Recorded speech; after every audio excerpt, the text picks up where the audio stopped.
ဟုတ်ပြီဒါဆိုလို့ရှိရင်ကျွန်တော်ဘေးတော့အောက်ဆွေးမှာA16ကအနှုတ်ဒီ A16ကိုမပေးရဘူးလားပေးရတယ် A16အနှုတ်ပြရမယ်ဒါမှဘယ်လောက်ကပြီးထွက်မှာဆရာကပြောနေတာက A20ကပေါင်းပြရမယ်ဒါမှဘယ်လောက်ကပြီးထွက်မှာ B2ကအနှုတ်ပြရမယ်ဒါမှဘယ်လောက်ကပြီးထွက်မှာအဲ့လိုတွေဆရာကပြောနေတာပေါ့နော်ဘေးတော့ရှိက A16ဒီအနှုတ်ပြရမယ်ဒါမှဘယ်လောက်ကပြီးထွက်မှာအဲ့လိုပြောနောက်တစ်ပါးကျန်တယ် CKB ဆိုတာဟုတ်ပြီနော် CKB ဆိုတာ CKB ဆိုတာ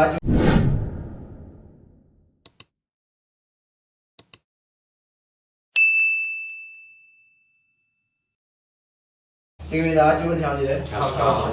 ဟုတ်ပြီနော်ဒါကြီး CKB ဆိုတာ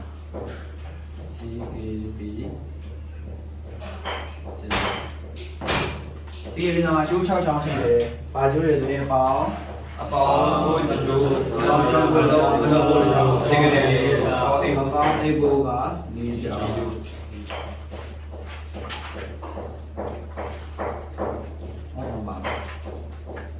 အပေါင်းအိမ်ဘိုး4ချောင်းဟုတ်ပြီနော်ဒါဆိုလို့ရှိရင်ကျွန်တော်ဒီ CKB မှာ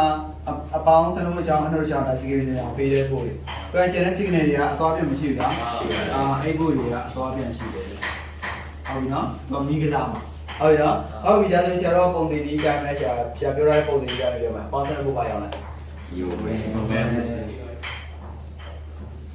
အနှုတ်ကကြာစေးအပေါင်းအိတ်ကိုတွေကပါရောဖြူနေဖြူပြာဖြူမဲယာဝါအဲ့လိုတွေရဟုတ်ပြီနော်ပြရပေါင်းစံဖို့ညိုမဲ issue ပဲဘယ်လောက်ကနေလာတာ24 A ဆိုတာ24 A ဆိုတဲ့ဘယ်မှာ24ရတယ်ပေါင်းဖို့ပေးမယ်အနှုတ်ကဘယ်ကနေလာတာလဲ A 23 issue ပဲ A 23ကနေလာတာဟုတ်ပြီနော်ဖြူနေ issue ဘယ်လောက်လာလဲ A20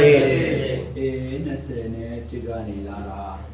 ဟုတ်ပြီနော်ဖြူပြ issue ဘယ်လောက်လာလဲ A10 ကနေလာပြီးရင်ဖြူမဲ issue ဘယ်လောက်လာလဲ A10 ကနေလာပြီးရင်ပြာ issue ဘယ်လောက်လာလဲ A20 ကနေလာဟုတ်ပြီနော်ဒါဆိုလို့ရှိရင် CKB ကနေပြီးတော့သူကဒီပင်ငုတ်တွေအတိုင်းဒီရောပါလေဆိုရင်အကောလုံးသူ့ရဲ့ဒါဆိုဘိုးဟာလေးအကောလုံးမှန်မှန်ပြန်ရမှသာလေ HB ဒီကောင်ကနေအနောက်ထုတ်ပေးမှာရမလားဆရာနော်ဒါကတော့ CKB စင်တာရဲ့အချက်ပြဖို့ပါလေကဲအခုကျွန်တော်ပြန်ရှင်းမယ်ပေါ့နော်ပြန်ရှင်းမယ်ဆိုတော့ဒီ plug point တစ်လုံးမီးထွက်ဖို့အတွက်အပေါင်းနှုတ်လိုတယ်ဟုတ်ပြီနော်အပေါင်းနှုတ်လိုတယ်လိုအပ်တဲ့အပေါင်းကိုကြတော့ရိုးရှင်းတယ်အပေါင်းဘို့ကလိုက်ရလို့တယ်အပေါင်းဘို့ကဝေးရပြီလေနံပါတ်လေးပြပါပြီနော်နံပါတ်လေးပြပြီလေနံပါတ်လေးပြမရရင်တော့ menu စစ်ပေါ့ menu လေးစစ်ပေါ့ menu လေးမရရင် menu လေး menu စစ်ပေါ့ဒါဟုတ်နော်ဟုတ်ပြီအပေါင်းဘို့ကတော့ဆရာတို့လိုက်ရလို့တယ်အနှုတ်ဘို့ပါပဲအနှုတ်ဘို့ကဒီ issue ကပေးတယ် issue ပေး socket ရဲ့ pin number 1ကနေအနှုတ်ထုတ်ပေးတယ်ဒီလိုဒီကိုအနှုတ်မရရင်ဆရာတို့ဒီ issue socket A1 ကနေအနှုတ်ထုတ်လည်းမစစ်ဘူးလားစစ်မယ်တကယ်လို့ A1 ကနေထုတ်တယ်ဒီကိုမရောက်ရင်ဘာဖြစ်လို့လဲဘာဖြစ်လို့လဲကျိုးပြက်လို့ပေါ့ဟုတ်ပြီနော်ကျိုးပြက်တာတော့ဘာလို့ဆိုရင်တော့သူကဒီကအနှုတ်ထုတ်ရဲဒါပေမဲ့ဒီကိုမရောက်ဘူးပေါ့ဟုတ်တော့ဟုတ်ပြီဒါဆိုရင် A1 ကနေလည်းမထုတ်ဘူးဆိုရင်ဆရာတို့ဘာတွေစစ်ရမလဲဗေဒါစစ်စစ်ရမယ် CKB စစ်ရမယ် issue အပေါင်းနှုတ်တွေစစ်ရမယ်ဟုတ်ပြီနော်ဟုတ်ပြီ issue အပေါင်းကိုဘယ်ကနေပေးရလဲတော်ထွန်းမဲဖြူ issue ပေး29ကနေပေးဘူးလားပေးတယ်အနှုတ်ကိုဘယ်ရပေးလဲဘယ်ဒီအနှုတ်စေးအောင်ဂျူဂျီကနေ B2 ကိုပေးမယ်ဒါဆိုပေါင်းနဲ့နှုတ်ရပြီပြီးရင်ဘေးတောက်ဆွီက A16 ကဘာဖြစ်ရမလဲအနှုတ်ဖြစ်ရမယ်မဖြစ်မနေအနှုတ်ဖြစ်ရမယ်အပေါင်းဖြစ်နေလို့မရဘူးဟုတ်ပြီလားဒီ A16 ကိုအဲ့ဒီအနှုတ်ကိုဘယ်ကနေတည်ရမလဲ A16 ကိုအတူA16 ကအနှုတ်ဘေးတောက်ဆွီလာပေးမယ်ဘေးတောက်တင်လိုက်တဲ့ခါကျရင်အဲ့ဒီအနှုတ်ဒီစိတ်ဖြူစီရောက်ပြီးတော့ A16 ကိုဘာလဲအနှုတ်လုပ်ပေးရမယ်ဟုတ်ပြီလားပြီးတော့လို့ရှိရင်တခါ CKB နာမလားဟုတ်လား CKB နာမှာ signal ကျိုးလေးတွေကဘာဖြစ်ရမလဲမကစားနေရဘူးလားကစားနေရမယ်နော် CKB နာတဲ့သူက signal လေးတွေမကစားဘူးဆိုရင်ရောအဲ့တော့မီးထွက်ပါမလားမထွက်ဘူးနော်အဲဒီတော့ဒီ CKB နာနေအပေါင်းတစ်ချောင်းအနှုတ်တစ်ချောင်းပေးလိုက်ပြီဆိုတော့ CKB နာနေ signal လေးပြန်မထုတ်ဘူးလားတန်ခိုင်းဆက်ကွင်းပေါ်မူတည်ပြီးတော့ဟုတ်နော်သူရဲ့တန်ခိုင်းဖြတ်ကျော်လာတဲ့တန်ခိုင်းရဲ့ဆက်ကွင်းပေါ်မူတည်ပြီးတော့အပြောင်းလဲပေါ်မူတည်ပြီးတော့မှသူက signal လေးထုတ်မှာ ဟုတ်ပြီနော် secondary တွေအကျိုးလေးကြောင်းရှိတယ်ဒီ plug point အတွက်အဓိကကတော့ပြာဝါပေါ့နော်ပြာဝါနဲ့ဖြူနေပေါ့အဓိကကတော့ဒီဖြူနေတဲ့ဖြူပြပြတ်နေလို့ plug ပါပြီးထွက်တယ်ဘာလဲဆိုတော့ဖြူနေတဲ့ဖြူပြက step line အဓိကလို့တဲ့အတွက်ကြောင့်လို့နော်ဒါကတော့ဒါပေမဲ့ကျွန်တော်အကုန်လုံးထွက်ရမယ်လို့ဆိုတော့ဘာလဲဆိုမှတ်ထားရအောင်ဟုတ်ပြီနော်ဒါဆိုလို့ရှိရင် CKB ဆိုတာဟုတ်ပြီဒါဆိုရင်ဒီဟာတွေမပြည့်စုံအောင်လားပြည့်စုံသွားပြီဆိုရင်ကျတော့ ECU ပြန်ကြည့်မယ် ECU မှာ B2 ဒီအနောက်ပေးရမယ်လို့ပြောတယ်ဒါဆိုရင်သူ့ရဲ့သင်္ကေတဘာဖြစ်မလဲminor ဖြစ်အောင်လားဒီလို minor ဖြစ်မယ်A20ကိုသူဒီ issue လို့ဖို့အပေါင်းပေးရမယ်ဟုတ်ပြီနော်တော့ဖွင့်နေအပေါင်းပေးတယ်ဒါဆိုရင်သူဒီဘာဖြစ်မလဲ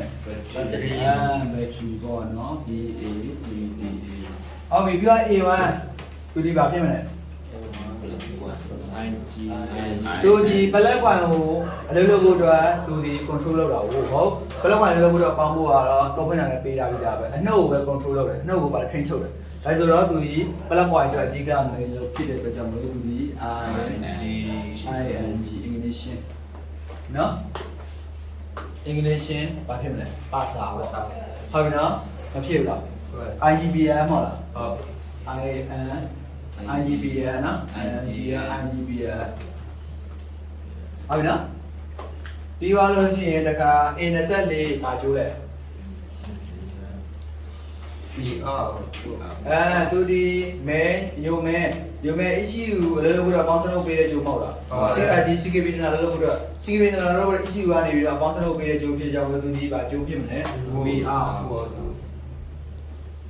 ပြီနော်ပြီးရင်တခါ A23 သူဒီ CKB စနာလုပ်တော့ဗာပေးတာလဲအနောက်ပေးတယ်ဒါဆိုသူဒီဗာဖြစ်မလဲပါလားဟုတ်ပြီနော်ပြီးရင် A21 သူဒီဖြူနီ CKB စနာကို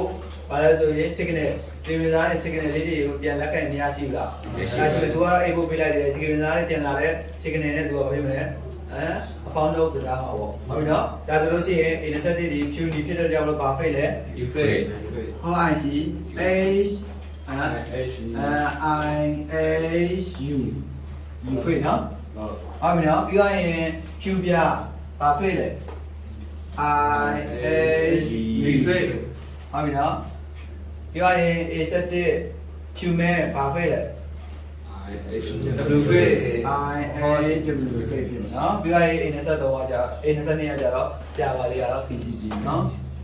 PCC ပြီးတော့ရင်တခါကျတော့ဒီ A7 ကိုကြည့်ရအောင် A7 ကိုဒီဘာကျိုးလဲသူဒီဘေးတော့စုကနေပြီးတော့မှပြန်လာတာမဟုတ်လားဘေးတော့စုကိုသွားတာတော့ပေါ့ဘေးတော့စုကနေဘေးတော့တင်လိုက်ပြန်လာအနှုတ်ပြန်လာဟုတ်ပြီနော်အဲ့ဒီအနှုတ် A7 ကိုအနှုတ်ဖြစ်ရဒါဆိုသူကဘေးတော့စုရလာတယ်ဆိုတော့သူဒီဘာပြုလဲ side stand စစ်ပေါ့နော် side stand ဘေးတော့ခလုတ်ပေါ့နော်ပြောလို့ရဒီက A7 ကိုပါကျိုးလဲ